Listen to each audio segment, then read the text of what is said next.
everybody. My name is Gabriela D'Souza, and I am one of the interns at Top Shelf Models for this summer.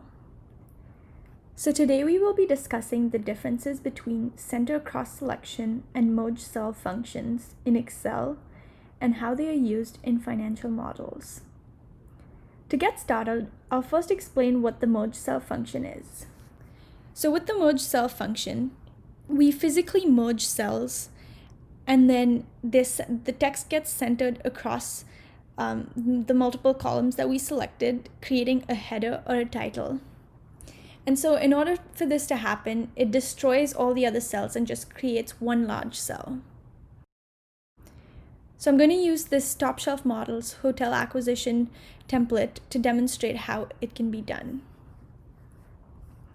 So for example, if I wanted to get these 4 cells as I want this to make this a header and just have average daily rate in the center of all 4 of these cells, I would click the selected 4 cells, go to merge and center, and the drop down, hit the merge cells button. And so discards all the other values and merges it to make it one large cell. I can then choose to center it, and that's how we create one large cell.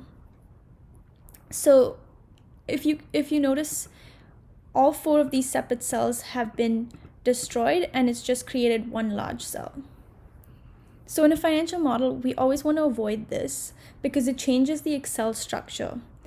So if I were to run a macro or reference this cell in a formula, it would create a problem, as this would be just one large cell and these 3 would be separate. So if I were to apply a formula, it would have to be applied to all of them.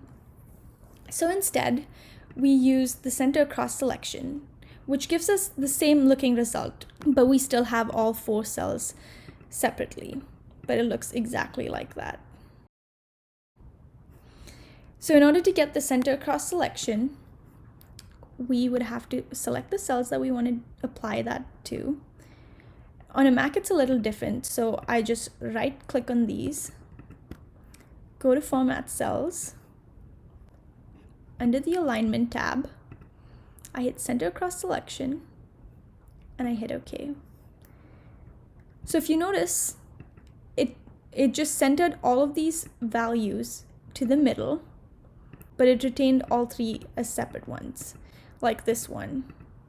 This is what the end result usually looks like if it's a header. So now if I were to run a macro or apply any formula, it would reference exactly this particular cell that I wanted, or this one, and not create any issues.